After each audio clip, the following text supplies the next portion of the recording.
sending emails to people based on custom email properties on a contact.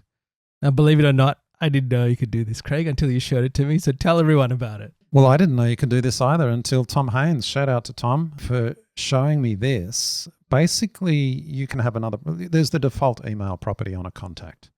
You can have another text field there where you store an email, and you can send emails to it, like internal marketing emails to it.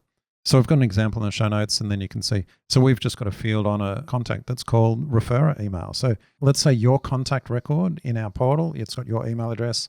Maybe when you submitted the form, you put in a referrer's email. Oh, so-and-so referred me to you. They refer an email, Bob at some other company. We can actually send an email to Bob at that other company using that property. And so this is it.